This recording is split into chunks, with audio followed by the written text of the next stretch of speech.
What's going on, Sunbelt fans? I am Dominic Crusetto, the host of the podcast, and we are going to jump into the second bowl game for the Sunbelt. This one happening Saturday, December 17th, 5:45 p.m. Eastern Time. Will be broadcast on ESPN+. This one is down in Mobile, the Lending Tree Bowl, featuring Rice going up against the Southern Miss Golden Eagles. So Southern Miss is favored by 6.5 points, and once we talk through this a little bit, you'll probably understand why. First, we'll go through kind of some of the players to watch out for. There's going to be a plethora of options at the quarterback position for Southern Miss, as we've seen throughout the season. It looks like Trey Lowe's really been the guy in the last two games, but he's only thrown 3 touchdowns on the season to 2 interceptions, so the ratio is not great. But honestly, if you look at all the other quarterbacks, they're all about the same. Ty Keys has the 3-2 number ratio, the same there. Wilkie went 8 touchdowns, 9 interceptions. So again, none of these guys are standing out. In fact, their most accurate quarterback is Frank Gore Jr., who's thrown 3 touchdown passes and 0 interceptions. Obviously, he's only attempted 12, so it's not a big deal there. But again, the super back, probably going to be a factor in this one. It's fun to watch too, so I hope we see a lot out of it. But again, at the quarterback position, I would say whoever starts this game doesn't necessarily finish it. We'll see if Trey Lowe seems to be the guy they're going to start with. We'll see if he ends up playing the entirety of the game, and I think without a doubt you're going to see Frank Gore Jr. at least attempt maybe 2 to 3 passes. Because this is a bowl game, this is a time to have fun. So even though they've already done it, it's not some big secret. I would expect to see maybe a few different options maybe that they haven't shown so far this season. It might be fun to watch. Obviously, as far as the rushing game goes, again, it's going to be Frank Gore Jr. Big surprise there. He's gone over 1,000 yards on the season, 5.1 average per carry with 7 touchdowns to go along with it. I mean, he's the feature back. You're not going to see a lot out of any of the other running backs. The guy could spell him a little bit, Janari Dean.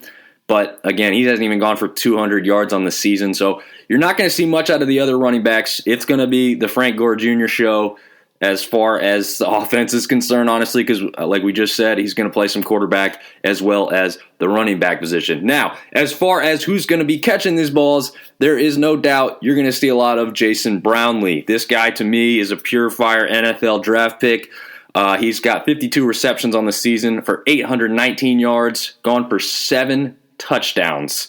They also have Mims and Caston, who have been in there pretty well. They're about even on the yardage, just over 350 yards apiece, and they've combined for 6 touchdowns. So again, even their combined statistics don't reach up to what Brownlee does. He is the number one without a doubt. So watch out for him as far as the Rice team is concerned. As far as place kicking goes, nothing really to be concerned about there. He's missed 1 all season. It was from the 30 to 39 yard range. But Briggs, you definitely can count on him. Won't be an issue. And Stein hasn't kicked much, but looks like he was perfect on the year for the one time he did kick. As far as defense, obviously you've got the Nasty Bunch back there, which is, again, awesome nickname. Not a lot to worry about there. Linebacking core is definitely the strength of this team. The front 7 in total, but I would say the linebacking core is really the ones that stand out with Latham. Defensive back, you've got Malik Shorts back there. It's got 3 interceptions on the season. And you've got Stanley also with 4 interceptions. So those two right there combined for 7 interceptions. This defense is going to be something Rice is going to have to plan for. We'll see if they've done enough to quell those, dispel those worries as far as offense goes. But I'm not sure they're going to be able to pull it off. As far as the other side of the ball with Rice, you've got quarterback TJ McMahon. He's gone for over 2,000 yards on the season, 18 touchdowns to 14 interceptions, though. So, again, you've got quarterbacks on both sides that haven't been tremendous as far as great decision-making goes. So, this is a prime example of why I think this Southern Miss defense will have a good amount of success in this one. As far as running goes for their team, they do not have a guy anywhere near the talent or capability of Frank Gore Jr. Their best running back hasn't even reached 500 yards. It's just short of it with 498, but doesn't even have a touchdown to go along with it. That'd be Cameron Montgomery. So it looks like what they do there is give a lot of running backs the option to carry the ball. They've got 4 guys that have had at least 65 carries. So you're not going to see one guy necessarily. It looks like the guy who's had the most success is Broussard, 9 touchdowns on the season, but his average yards per carry is only 2.8. So obviously he's getting it down there near the goal line and just hitting those short yardage for the end zone. So I'd say as long as you're if they're in the red zone, Broussard's the guy you're going to want to watch out for. As far as everywhere else on the field, you kind of don't know who you're going to see. And I think this one will be up in the air as far as that's concerned, but I don't think Southern Miss is going to have a lot of concerns about the running attack for Rice being real successful. As far as the wide receivers go, Bradley Rosner, 41 receptions on the year, 834 yards, 9 total touchdowns. He's without a doubt their number one wideout. But right behind him is Luke McCaffrey, 51 receptions. So he's got more receptions, just doesn't have as many yards. But he's got 6 touchdowns on the season. So those two are their top performing weapons there at the wide receiver position. Again, this team's going to be a little bit more of a passing team, but we've seen that statistically their quarterback hasn't been the greatest as far as touchdown to interception ratio. So again, if the running game's not working, you know that they're going to be setting up the pass. Maybe they're going to try and be forcing some stuff downfield. They don't need to. Hopefully you can get quarterback into bad situations as far as that's concerned. As far as their kicking game, Van Sickle, perfect on the extra points, but only 11 from 15 from the field goals. Great in the short distance, and anything over 40, not so accurate. So, it comes down to some place kicking late in the game with a lengthy field goal. Rice would have a concern, whereas I don't think Southern Miss really has that type of same concern. As far as defensively, linebackers also the strength of this Rice team, which is pretty typical. You've got Chris Conti and Myron Morrison back there at the linebacker position, combined for almost over 120 tackles total for the season.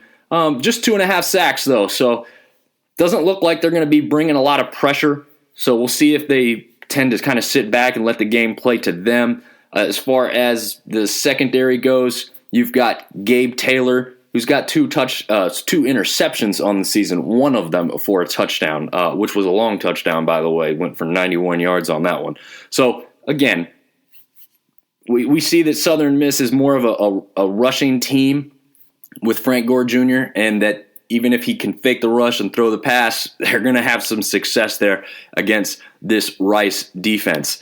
As far as common opponents go, they had one. They both played Louisiana. They both played them at home. Rice won 33-21, and very similarly, Southern Miss won 39-24. So in that one, to be honest, I think that what you're going to see a lot of is similar type of setup, I would say. But the success of where they're going to go is different. I think the success for Rice is through the air, whereas the success for Southern Miss is going to be on the ground.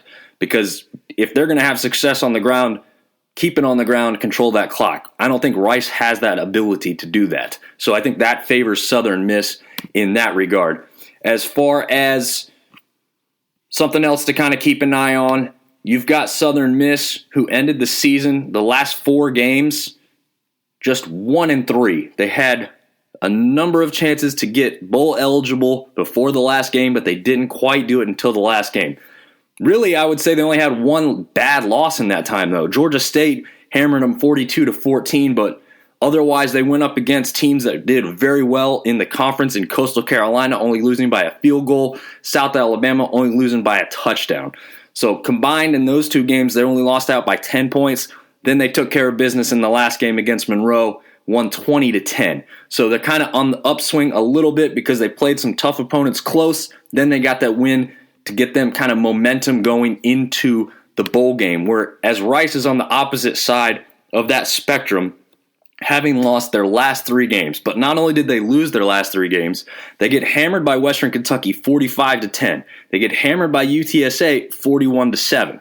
And then they did a little bit closer of a game at North Texas, only losing 21-17. But here's what I see is these more talented opponents, Western Kentucky and UTSA, I mean, they couldn't even keep it close. Whereas on the other side of the spectrum, you've got Southern Miss playing quality opponents and keeping it close. And honestly, they had some shots to win those games towards the end, and they just couldn't quite get over the hump. So the only thing that throws that off a little bit is North Texas ended up playing in that Conference USA championship game, and they kept it close with them in that last final game. But we also know that Rice didn't even really qualify for bowl game and had to make this one in on a grade score.